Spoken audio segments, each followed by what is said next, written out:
Cheers, brother. Good morning, sir. Cheers. Good morning. Oh. Music.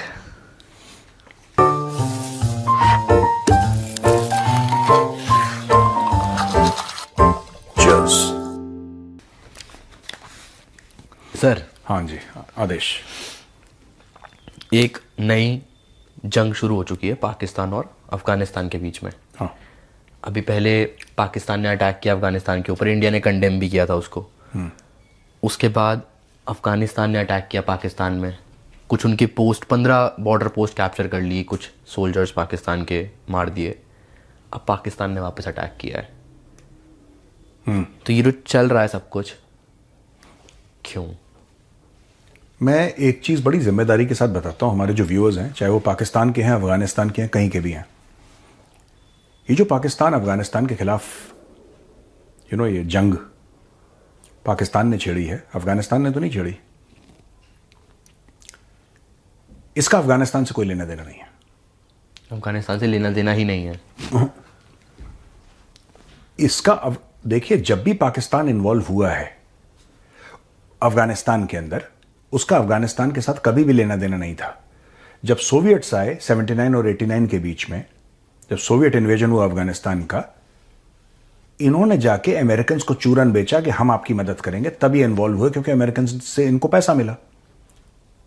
जब 9/11 हो गया उसके बाद इनको पैसा मिला, और इस वक्त फिर ये अमेरिकन से पैसे लेके, और इसमें कहीं ना कहीं ईरान का एंगल है। मैं आपको बता रहा हूं, ये जो पूरा चल रहा है ना मिडिल ईस्ट में, सर, मैं कोई लॉजिक नहीं है। ये अपनी कौम को लंबी लंबी बातें कि अफगान ऐसे हैं और अफगान तो अच्छे नहीं हैं, और हमने 50 लाख अफगानों को खाना खिलाया और ये खिलाया, और ये सब डायलॉगबाजी है, और इसमें सच्चाई बहुत कम है। क्या 50 लाख अफगान पाकिस्तान में आके रहे? बिल्कुल रहे, ये बात सच है, राइट? क्या इन्होंने 50 लाख अफगानों को खाना खिलाया? हां, लेकिन वो पैसा तो यूनाइटेड नेशंस ने दिया था। पाकिस्तान को अरबों डॉलर फंड मिले हैं रेफ्यूजीज के नाम पे, इन्होंने फंड पकड़े हैं, और पाकिस्तान ने जो अफगान रेफ्यूजीज के नाम पे जो दुनिया से पैसा लिया, उसका 1/4 हिस्सा भी खर्च नहीं करा, बाकी सारे के सारे इनके जर्नल लेके पुर हो गए। तो पाकिस्तान में एवरीथिंग इज मोनेटाइज ना। बाढ़ आती है, आप मोनेटाइज करते हैं। सर, भूकंप आता है, अर्थक्वेक आती है, आप उसको मोनेटाइज करते हैं। रेफ्यूजीज आते हैं, आप उसको मोनेटाइज करते हैं। वॉर आता है, आप उसको मोनेटाइज करते हैं।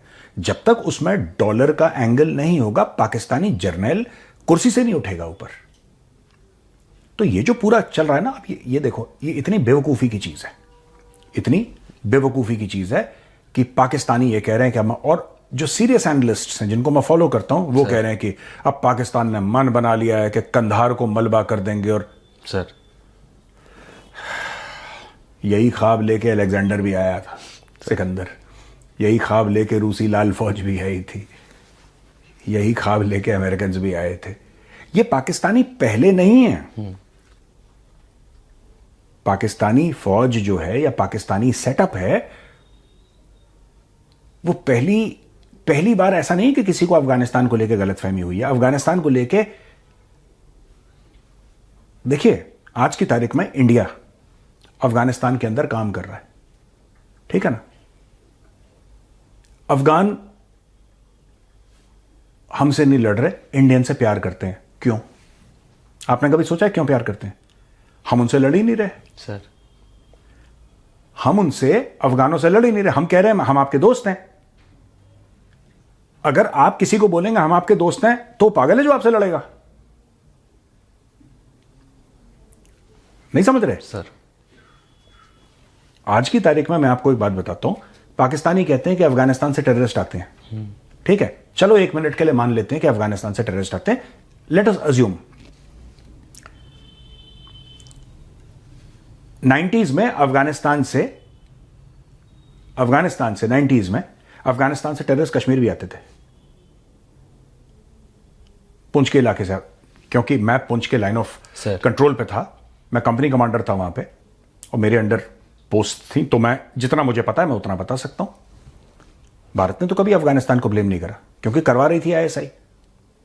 ये कांड भी आईएसआई करवा रही है अभी वाला। और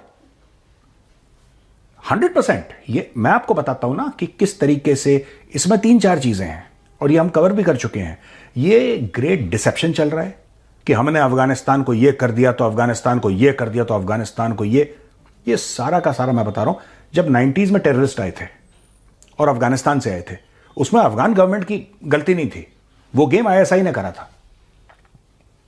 आज की तारीख में भी अफगान गवर्नमेंट की जो काबुल में है, जब भारत के साथ हुआ तब तो मैं कहता ना कि नहीं अफगान हुकूमत जिम्मेदार है, मैं तो कहता ना सर कि मैं नहीं कह रहा अफगान हुकूमत, मुझे पता है वो लोग जिम्मेदार नहीं थे। कश्मीर में आए हैं, पाकिस्तानियों ने पूरा इकट्ठा करा, पाकिस्तानी आईएसआई ने इकट्ठा करा, उनको पुश करा।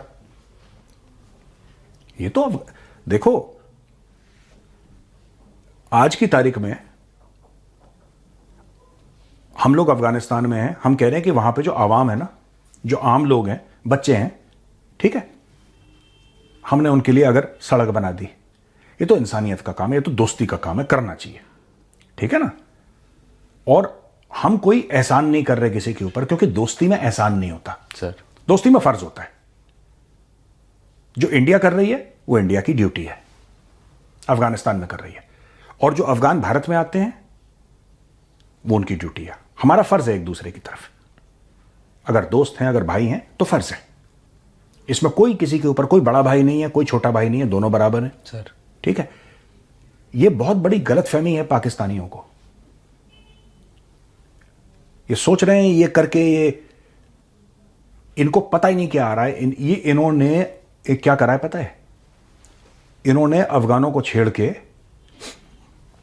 अपने घर की खिड़कियां खोल दी, अपने घर के दरवाजे खोल दिए, ठीक है, अपने घर के खिड़की और दरवाजे खोल दिए और तूफान को बोला कि आजा घर के अंदर। सर जानबूझ के मतलब करने वाली बात है एक तरीके से यार। कोई, मैं एक बात बताऊं, मैं ज्यादा नहीं बोलूंगा, कोई पागल ही होगा जो अफगानों से लड़ेगा। Why do want to fight them? वो तो नहीं लड़ रहे तुम्हारे साथ, अफगान थोड़ा ना लड़ रहे हैं तुम्हारे साथ, वो चुपचाप अपने घर, तुम जाके वहां पे चौधरी बन रहे, मैंने हवाई जहाज से ये मार दिया, मैंने ये कर दिया, मैंने ये कर दिया। ओ भाई, अब वो लड़ना शुरू करेंगे, फिर तुम विक्टिम कार्ड प्ले करोगे सर कि तो ये तालिबान ने ये कर दिया और बड़े बुरे लोग हैं। क्यों छेड़ रहे हो उसको यार? वो अपने घर में बैठा हुआ है चुपचाप। और घूम फिर के ब्लेम इंडिया पे, अभी भी इस चीज़ के लिए भी इंडिया को ब्लेम कर रहे हैं कि इंडिया के साथ ही मिलके जो है वो तालिबान ये सब एक्टिविटीज़ करता है और इंडिया सपोर्ट करता है तालिबान। उसका कारण है ये पाकिस्तान, इंडिया का नाम लेना पाकिस्तान की मजबूरी है, क्योंकि ये जो अफगानिस्तान के खिलाफ पाकिस्तान ने जंग छेड़ी है, वो अपने लोगों को कैसे बेचेगा? चूरा। लोग तो बोलेंगे कि भाई मुसलमान को मार रहा है, why are you killing Muslims. एक आम जो पाकिस्तानी है वो पूछेगा फील्ड मार्शल से कि भाई आप मुसलमानों को क्यों मार रहे हैं? आप उसको क्या समझाएंगे? नहीं नहीं नहीं, ये एक्चुअली मुसलमान वाली बात नहीं है, ये तो यहूदियों के साथ मिले हुए हैं, ये तो हिंदुओं के साथ मिले हुए हैं। ये चूरन बेचेंगे पाकिस्तान के अंदर सर, तभी बिकेगा। हाँ, बिकेगा तभी। आपको कन्विंस करना है ना भाई, आपको अपनी आवाम को कन्विंस करना है कि ये हिंदुओं के साथ मिले हैं और ये पूरा का पूरा जो अफगान तालिबान कर रहा है इसमें हिंदुओं की साजिश है, यहूदियों की साजिश सूजिश किसी की नहीं है यार। किसकी साजिश? तुम अफगानों को मारोगे, वो बुस्काशी खेलेंगे फिर तुम्हारे साथ, फिर तुम्हें बुरा लगेगा। सर एक और न्यूज़ चल रही है, मैं बताता हूँ आपको। तुमने क्या पूरे पीएचडी का थीसिस लिखा है क्या? नहीं, थोड़ी बड़ी हो गई थी भाई की भयंकर रिसर्च है पूरा, he is very dedicated. 61st session हो रहा था United nation human right council का जिनेवा में। मतलब पाकिस्तान मेरे हिसाब से ना पैदा ही बेइज्जती करवाने के लिए हुआ है, तो वहाँ पे फिर से इन्होंने कश्मीर का मुद्दा उठाया। इनको खालीपन लगता है जब ये जलील नहीं होते, इनको लगता है कि यार पता नहीं क्या हो गया, कुछ है। तो पाकिस्तान ने और इनके साथ ऑर्गेनाइजेशन ऑफ इस्लामिक कोऑपरेशन, इन दोनों ने मिलकर ना वहाँ पे ह्यूमन राइट्स का मुद्दा उठाया, डेवलपमेंट का मुद्दा उठाया जम्मू एंड कश्मीर में कि नहीं हो रहा है सही से, और इंडिया को ब्लेम कर रहे थे उस चीज़ के लिए। तो जो इंडिया की तरफ से रिस्पॉन्स था बहुत ही मज़ेदार था। बताइए। इंडिया की तरफ से रिस्पॉन्स ये था कि हमारे जम्मू एंड कश्मीर के डेवलपमेंट का बजट इतना ज़्यादा है कि जितना तुम्हारा IMF का ना जो है बेल आउट पैकेज नहीं है तुम्हारा, उससे ज़्यादा हम जम्मू एंड कश्मीर में डेवलपमेंट के लिए लगाते हैं। तो आप ये प्रोपोगेंडा फैलाना बंद करिए। ये भारत ने जलील नहीं करा सर, भारत ने जलील किया है। जलील। हाँ, नुक्ता हटा दिया भारत ने और भारत ने जलील कर दिया, जलील नहीं करा भारत ने। पर अब तक इनको सिर्फ एक कश्मीर का मुद्दा दिखता है, और इंडिया ने ये भी कहा है कि तुम अपने इंटरनल प्रॉब्लम्स पे ध्यान दो, हम कश्मीर को अच्छे से देख रहे हैं, कश्मीर हमारा था, है और रहेगा, ये बोला हमने। अब बट हर जगह जाके इनको उठाना तो वही होता है। और इंडिया ने बोला कि ये जो तुम्हारी अलफ लैला की दुनिया ना, लाला लैंड वाली, तो इससे तुम बाहर निकलो। नहीं निकलेंगे। ये पाकिस्तानी क्या कह रहे हैं पता है सर? पाकिस्तानी कह रहे हैं कि जो ब्रिज बनाया ना, वर्ल्ड का हाईएस्ट रेलवे ब्रिज, कह रहे हैं वो एआई इमेज है, वो फेक है। Chenab rail bridge. हाँ, जो चिनाब रेल ब्रिज है वो वर्ल्ड का हाईएस्ट रेलवे ब्रिज है, ये फेक है, ये एआई है सर। यानी कि एक जो ब्रिज बना हुआ है, ये पाकिस्तानी कौम उस पर यकीन नहीं कर रही, लेकिन फरिश्ते आए थे लड़ने के लिए, उस पर यकीन कर रही है। सर, आप सोच रहे हैं दिमाग से कितनी पैदल कौम होगी है, कितने पैदल होंगे। अशराफिया की बात कर रहा हूं मैंने, इसे कौम I don't mean 25 crore Pakistani, मैं पाकिस्तानी जो एलिट है मैं उनकी बात कर रहा हूं, जो जाते हैं अपने बच्चों को भेजते हैं कि भाई तुम फॉरेन सर्विस ज्वाइन करो और यूएन में जाकर रिप्रेजेंट करो। मुझे कभी कभी अफसोस होता है कि पाकिस्तान को दुश्मन बोला, एक ऐसे मुल्क को जहां पे क्या होता है कि आपका अगर दुश्मन उसका एक स्टैंडर्ड हो सर, तो लोग कहते हैं अच्छा यार देखो सुनो यार अच्छा यार इसकी देखो, इसकी ना मुकेश अंबानी के साथ वो भी रिस्पेक्ट वाली बात हो जाती है। अरे है यार, आप रिस्पेक्ट वाली बात है कि अरे इसकी लड़ाई पता है उससे है ना सर। आपकी देखो इसकी अंबानी से लड़ाई है इसकी डायरेक्टली मुकेश अंबानी से लड़ाई है इसकी। तो अगर मुकेश अंबानी से आपकी लड़ाई है तो भाई आपकी भी कोई औकात होगी, है ना सर? ठीक है। तो अब आप यार पाकिस्तान के चलते ना हमारा स्टैंडर्ड गिर जाता है एक्चुअली। बट हम दुश्मन मानते भी नहीं है, ऐसे दुश्मन थोड़ी चाहिए ही नहीं हमें। नहीं, बात वो नहीं कि हम मानते नहीं मानते, ये बीच में आ जाते हैं ना। अब देखो वो लोग जो कहते हैं कि चेनाब ब्रिज, वहां पे ट्रेन जाती है, वहां पे लोग रोज सफर करते हैं, वहां पे हजारों कश्मीरी रोज उस ट्रेन को इस्तेमाल करते हैं। मोदी झंडा लेके चले थे इन्हीं के लिए। वो कह रहे हैं कल पाकिस्तान जब डेस्परेट हो जाएगा ना, वो बोलेगा कि मोदी एक्चुअली प्राइम मिनिस्टर नहीं है, वो एआई इमेज है, मोदी जैसा कोई इंसान ही नहीं। ये कुछ भी बोल देते हैं, क्योंकि रेलवे ब्रिज जो है, चेनाब रेलवे ब्रिज, वो एआई का है, वो झूठ है, वो कभी नहीं हुआ। लेकिन जो फरिश्ते एक्चुअली फरिश्ते होते हैं, what kind of an idiot believes in फरिश्ता? What kind of a low IQ person will ever say this? Sir ये क्लासेस हमें तो शर्म आ जाएगी। वहां पे फील्ड मार्शल बोल रहा है कि फरिश्ते आए थे यार, रूहानी ताकतें आई थी। How can you? कोई बिल्कुल कोई पैदल आदमी हो ये बात बोले तो हमें समझ में आती है। ये कौन से स्कूल में पढ़ाया जाता है वैसे ये सब? पता नहीं कौन से स्कूल में, आई डोंट नो, मदरसे के पढ़े हो कहीं पे। ये तभी ऐसी अजीबोगरीब बातें करते हैं कि, और फरिश्ते पे ताली बजा रहे हैं पब्लिक। इनका फील्ड मार्शल कह रहा है कि फरिश्ते आए थे, रूहानी ताकतें आई थी, पीपल आर क्लैपिंग। सर, जब आपका टॉप न्यूक्लियर साइंटिस्ट, आपके मुल्क का टॉप न्यूक्लियर साइंटिस्ट जब ये बोले कि मैं जिन से बिजली निकाल दूंगा, तब आप ये समझ चुके होंगे कि आपके मुल्क का बंटाधार हो चुका है। अब आपका मुल्क तरक्की नहीं कर सकता, रिवर्स गियर में ही जाएगा आपका मुल्क। What is the Firishta nonsense? Sir जो एक क्वेश्चन है, पाकिस्तान को भी पता है कि कश्मीर में कुछ नहीं होने वाला, मतलब जो बार बार रेज करते हैं है ना कि कश्मीर में ये, कश्मीर में वो, उसका कुछ हो नहीं सकता, तो बार बार क्यों वो मुद्दा उठाना? इनको भी पता है कि कुछ इनके पास मुद्दा है नहीं उसके अलावा कुछ। देखो ऐसा होता है कि शेर की सवारी है ये कश्मीर जो है ना, पाकिस्तान के लिए शेर की सवारी है। कई अरबपति पाकिस्तान में बने हैं कश्मीर के लिए। आपको क्या लगता है हाफिज सईद जो लश्कर तैयबा बना के बैठा है और भारत में लश्कर तैयबा अटैक करती है, वो सिर्फ जिहाद के लिए कर रहा है या जिहाद उसकी मार्केटिंग स्ट्रेटजी है? सर जिहाद उसके लिए मार्केटिंग स्ट्रेटजी है। वो कह रहा है मैं इस्लाम के लिए लड़, आपको क्या लड़, वो पैसे के लिए लड़ रहा है। क्योंकि हजारों मस्जिदों में लोग आते हैं और लोगों से ये लोग डोनेशन लेते हैं, ठीक है ना। डोनेशन बॉक्स जो होता है, खालिस्तानी आपस में क्यों लड़ते हैं कनाडा में, गोलियां चलाते हैं आपस में? Donation box. खालिस्तानी की भी लड़ाई यही है, पैसे। It's all about cash, it's all about money. आप देखो ना लश्कर तैयबा को, आप अगर कहते हैं कि लश्कर तैयबा के पास मानो कि 1000 टेररिस्ट हैं, आप तनख्वाह दोगे, जब वो मर जाएगा घर वालों को कुछ दोगे, आप उनको हथियार दोगे, आप उनको ट्रेनिंग दोगे, आप दिन में 2 या 3 बार उनको खाना खिलाओगे, आप इनको कपड़े पहनाओगे, शूज दोगे, एमुनेशन की बर्बादी है, ट्रेनिंग में पैसा खर्च होता है, एक पूरा इकोसिस्टम है। उसी तरीके से जैश ए मोहम्मद का, उसी तरीके से हिजबुल मुजाहिदीन का एक पूरा इकोसिस्टम है। इस इकोसिस्टम को पैसे चाहिए सर। कि नहीं चाहिए? चाहिए। हर एक चीज फ्री में तो नहीं आती, कोई भी चीज फ्री में नहीं आती। आपको पैसे, वो पैसे कहां से आ रहे हैं? उसमें से कोई चेक करे कि भाई हाफिज सईद के खानदान का मुनाफा कितना है।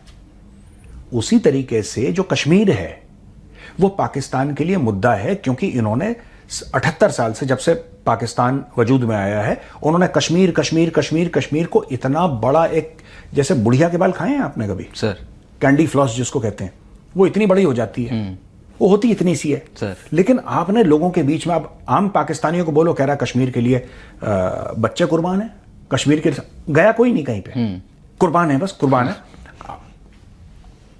तो आपको ऐसी कौम चाहिए जो फरिश्तों पे यकीन रखे। अब ये क्या कहते हैं, ये दुआ कर रहे हैं कि, क्या कह रहे हैं कि साउथ अफ्रीका की टीम को बवासीर हो जाए। नहीं, मैं बता रहा हूं आपको सर, तो इनके चांसेस बन जाएंगे आगे आने हाँ, वहां पे बारिश हो जाए, वो बॉलिंग करते वक्त फिसल जाए, उसकी टांग टूट जाए। बट ये हर बारी का ये एंड में आके ना अटक जाते हैं। और एक न्यूज़ अभी आपने बोला ये, हाँ तो पाकिस्तानी मीडिया में ना एक चीज़ चल रही है हाँ कि जय शाह ने पिच पे ना हाँ केमिकल का छिड़काव करवाया था, इसलिए इंडिया इतने रन मार पाया जिम्बाब्वे के अगेंस्ट। उससे पहले हम हारे थे साउथ अफ्रीका से, थोड़ा डिफरेंस आ गया था रन रेट में ना, तो अभी वो थोड़ा कवर अप हो चुका है। तो ये कह रहे हैं कि जय शाह ने पिच पे केमिकल छिड़कवाया, इसलिए इंडिया रन मार पाया। हाँ, ये पाकिस्तान, आपने एक बात देखी होगी, कभी आपने और किसी मुल्क में देखा ये बात होते हुए? कोई भी छोटा सा हो, नाइजीरिया की पता नहीं क्रिकेट की टीम है कि नहीं मुझे नहीं पता, जिम्बाब्वे की एक टीम है, ये सब आपने कभी देखा उनको ऐसी बात करते हुए? ये सिर्फ पाकिस्तानी, एक वो पाकिस्तानी है, वो पाकिस्तानी चाचा बोलते हैं, पता नहीं, वो अजीब सा ही है, वो जोकर टाइप का सर। वो आता है, एक पाकिस्तानी चाचा, वो बहुत हर जगह पाकिस्तान टीम को फॉलो करता है, और मैच के पहले उसके वीडियो आते हैं, बिफोर एंड आफ्टर मैच के पहले, अब तो हम रगड़ देंगे और अब हमारे सामने ये कुछ नहीं है, कुछ नहीं है, इसको हरा देंगे, ये कर देंगे, वो कर देंगे। फिर उसके बाद में वीडियो, और उसी वीडियो के पैसे कमाता है वो, बिफोर एंड आफ्टर के, खुद को जलील करवा के। चाचा पाकिस्तानी, ऐसी कुछ नाम है उसका।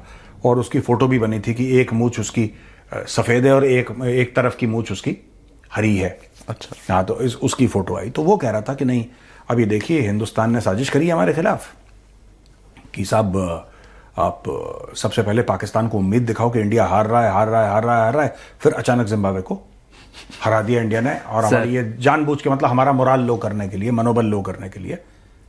बट ये जो सारे थॉट्स हैं, हाँ। ये सिर्फ उसी देश में कैसे आते हैं कि बॉल में चिप लगना, और सिक्का रिंग के बाहर गया है, पंडित बिठा दिए, पिच पे केमिकल छिड़काव कर दिया। तभी तो मुझे शर्म आती है सर, उन पे नहीं, खुद पे, कि हमने इन XYZ को दुश्मन समझा। यार हमारा इतना कम स्टैंडर्ड है कि हम पाकिस्तान को दुश्मन समझें, यह हमारी गलती है। और Indians must introspect, I must introspect. मैं खुद अपने लिए भी बोल रहा हूं कि हमने इनको दुश्मन समझा है, जिनका फील्ड मार्शल कहता है कि रूहानी ताकतें आई थी। यार सर, बट नीचे से लेके ऊपर रूहानी तक। ताकतें तब आती हैं जब इसने कोई माल वाल फूक रखा हो, बड़ा तगड़े वाला, है ना सर, इसने माल फूका है, आसिम मुनीर ने तगड़े वाला। और लोग बताते हैं, जो फूकते हैं, कहते हैं कि फूकने के बाद रूहानी ताकतें आती हैं। वही आए फरिश्ते, आ जाओ फरिश्ते, लड़ो लड़ो, तो क्या गज़वाए हिंद। क्या पता सर, बंकर में बैठ के यही सब चल रहा हो सकता है, बिल्कुल हाईली पॉसिबल। पॉसिबिलिटी। एक पाकिस्तान के जर्नलिस्ट हैं, शाहीन करके हैं, मैं आगे का प्रोनाउंस नहीं कर पा रहा। बताओ, स्पेलिंग बताओ। SEHBAI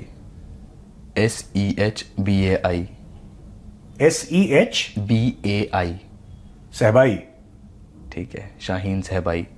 तो पाकिस्तान के मुझे नहीं पता, मैं हाँ क्या कह रहे पाकिस्तान हैं? के जर्नलिस्ट हैं। हाँ तो इन्होंने अपनी एक वीडियो में बोला है कि पाकिस्तान में से हाँ जिस भी जनरल ब्रिगेडियर ऑफिसर के पास पैसा है ना, वो सब रिजाइन बहुत कर रहे हैं, बट वो रिजाइन कर करके वो तो बाहर निकल रहे हैं। और सेम एयरफोर्स में भी हो रहा है, जो फ्लाइंग ऑफिसर्स हैं वो भी बाहर निकल रहे हैं, और बहुत भारी तादाद में रिज़ाइन डाला जा रहा है कि हमें सर्व ही नहीं करना, और जिनके पास पैसा है वो बाहर निकल जा रहे हैं। इसका मतलब ये आदमी ने ये वीडियो यूट्यूब में डाला होगा, पहली चीज़ सर, और ये विदेश में बैठा है, क्योंकि पाकिस्तान में बैठ के नहीं बोल सकता ऐसा। नहीं बोल सकता। ये इंडिया है कि आप इंडिया में बैठ के आप आर्मी चीफ को कुछ बोलो, नेवी चीफ, एयर चीफ को कुछ बोलो, प्रधानमंत्री को कुछ बोलो, जो भी पावर्स हैं यहाँ पे, भारत में तो प्रधानमंत्री हैं, वहाँ पे अगर ये फौज के लिए ऐसा बोल रहा है तो ये पाकिस्तानी यूट्यूब पे बोल रहा है, मैंने नहीं देखा ये। मैं ऑडियो सुनाया था एक बारी। हाँ, एक बहुत खतरनाक खबर, एक सीनियर और जिम्मेदार अफसर जो अभी अभी पाकिस्तान से निकले हैं, वो कहते हैं कि फौज और एयरफोर्स के चंद नहीं बल्कि हजारों अफसरों ने अपने इस्तीफे GHQ को भेज दिए और एक अफरा तफरी मचा दी है। इन अफसरों में फौज के कप्तान, मेजर, लेफ्टिनेंट कर्नल और एयरफोर्स के फ्लाइंग अफसर, फ्लाइट लेफ्टिनेंट, स्क्वाड्रन लीडर हजारों में शामिल हैं और कुछ ब्रिगेडियर और विंग कमांडर भी हैं। फौजी जितना सख्त परेशान है और उनके इस्तीफे मंजूर नहीं किए जा रहे, झूठे बहाने बनाकर उनसे टाइम मांगा जा रहा है कि कुछ और टाइम दे दें, बस कुछ होने वाला है, और इस तरह की चालाकियां। जनता यानी फौजी जनता एक या दो नई लड़ाइयां शुरू करना चाहती है ताकि इन अफसरों को महाज पर भेज सके और अपनी जान बचाई जा सके। क्या ये अफसर आसम मुनीर की लड़ाई लड़ेंगे या मुसलमानों को इसराइल की खातिर मारेंगे, मुश्किल है। सब अफसरों ने आसम मुनीर और कुछ जर्नैलों की तबाहकुन पॉलिसियों के खिलाफ फैसला दे दिया है। इस अफरा तफरी का क्या नतीजा निकलेगा, कुछ भी हो सकता है, मगर ये बात यकीनी है कि बड़े अफसर भागने को तैयार हैं और नए नए जहाज भी मंगवा लिए हैं। पाकिस्तान की लफाज करे। वाह सर, हाँ, ठीक है यार, ठीक है। जाने ये कोई नई बात थोड़ा ना है यार कि व्हाट ही सेइंग दिस, ये जो जेंटलमैन है पाकि की नई बात थोड़ा ना है। परवेज मुशर्रफ की डेथ कहाँ हुई थी? दुबई में हुई थी सर। ठीक है। अशफाक परवेज कियानी इनका आर्मी चीफ, मैं सिर्फ आर्मी चीफ्स की बात कर रहा हूँ। अशफाक परवेज कियानी कहाँ है? ऑस्ट्रेलिया में बैठा हुआ है, ठीक है ना। जनरल बाजवा कहाँ है? अभी तो जनरल बाजवा अस्पताल में शायद। अच्छा, जनरल बाजवा, ठीक है ना सर। वो पता नहीं गिर गया था बाथरूम में। या फिर आप जनरल रहेल शरीफ कहाँ है? वो सऊदी अरब में बैठा है। तो आपकी लीडरशिप ही फॉरेन में है, आपकी लीडरशिप जो है, मिलिट्री लीडरशिप फॉरेन में है। वो तो इनके एयर चीफ और नेवल चीफ सामने नहीं आते, they don't appear in front of people. Otherwise आप क्योंकि वो ओवरशैडो हो जाते हैं आर्मी से, वरना आप देखना इनको बाहर। हाँ, पाकिस्तान में एक रिपोर्ट मैं चाहता हूं लगाएं आप स्क्रीन पे। मैंने तो डॉन न्यूज में पढ़ी थी, अब some other newspaper would have also covered it. Pakistan में 20,000 से ज्यादा, कितने? 20,000 से 20,000 से ज्यादा ब्यूरोक्रेट्स हैं जिनके पास डुअल पासपोर्ट्स हैं। 22,000 22 थे। 22 थे। हाँ, हाँ, उनके पास डुअल नेशनैलिटी है। जो आपका मुल्क चला रहे हैं उनको मुल्क पे यकीन नहीं है, उनके पास बाहर का पासपोर्ट पड़ा हुआ है।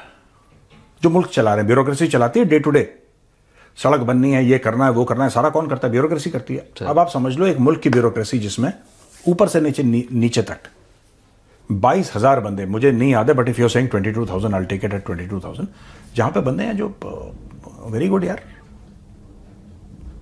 दे आर दिस थिंग अब्रॉड। तो आपको क्या लगता है फौज नहीं करेगी?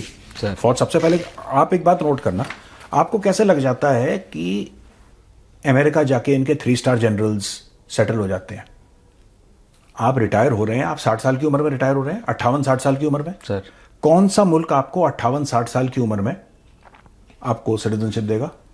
यानी कि 2 चीजें हो सकती हैं, या तो आपके पास पहले से डुअल पासपोर्ट है सर, क्योंकि पाकिस्तानी लॉ अलाउ करता है डुअल सिटीजनशिप, आपके पास 2 पासपोर्ट हैं, या फिर आपने कोई ऐसी, ध्यान से सुनना और मैं पाकिस्तानियों को बोल रहा हूं, ये जितने भी हैं ये 60-60 साल के या उससे ऊपर वाली उम्र के, ये अमेरिका जाके सेटल होते हैं। अमेरिका इनका क्या करेगा? ये तो रिटायर हो चुके हैं सर, ये तो रिटायर हो चुके हैं, ये तो अमेरिकन इकोनॉमी में कुछ डाल नहीं सकते, ये कुछ भी नहीं कर सकते। ये जाते कैसे हैं? कभी नोट करा है आपने? ये पाकिस्तान की सीक्रेट्स बेचते हैं अमेरिकन को, और उसके एवज में अमेरिका को पता है ये भूखे हैं सिटीजनशिप के, ये नंगे लोग हैं, इनको आप एक टुकड़ा फेंको और टॉमी बोलो तो पूंछ हिला के आएगा। ये पाकिस्तानी जर्नैल जो है, आप पाकिस्तानी जर्नैल को कर दो, आपको जो सेट करना आप सेट करो, वो 10 बार आएगा। आपको बोलना कि ठीक है ये फलाना अमेरिकन थिंक टैंक है, अमेरिकन थिंक टैंक में आपको हम $150,000 $200,000 $200,000 a ईयर का हम आपको पैकेज देंगे, आप आना, हफ्ते में 2-3 बार आपको आना है, आपके घर से 10-15 किलोमीटर दूर है, ये आपका घर है, ये आपकी गाड़ी है, ठीक है, ये आपका पूरा स्ट्रक्चर है, ये वन टाइम पेमेंट है आपको 20-50 मिलियन डॉलर की, 100 मिलियन डॉलर की, ठीक है। अब आप बताओ सर हमारा न्यूक्लियर फैसिलिटी यहाँ पे है, ये है, पूरे मैप्स, पूरे कागज वागज, सब फाइल फोल्डर अमेरिकन के पास, बिक गए। सभी बिकते हैं। वरना आप बताओ कि कोई जनरल जो पाकिस्तानी जर्नलों की तनख्वाह है, ठीक है, अगर एक बार ये अमेरिका चला जाए छुट्टी पे और वापस आ जाए, साल भर की पेंशन इसकी खप जाएगी। ये रहते हैं वहां पे, क्या करते हैं, इनका खर्चा कैसे चलता है? कभी सोचा है कि जो जनरल साहब बाहर रह रहे हैं अमेरिका में और जिंदगी भर वहां पर, पाकिस्तान में सिर्फ आते हैं सर्दियों में 2-3 महीने, शिकार शुकूर करके पार्टी वार्टी करके वापस चले जाते हैं, ये अमेरिका में रहते हैं, इनका गुजारा कैसे चलता है? कभी सोचा है? अब सोचूंगा। सोचो सर चले। हाँ सर ठीक है, राम राम भैया।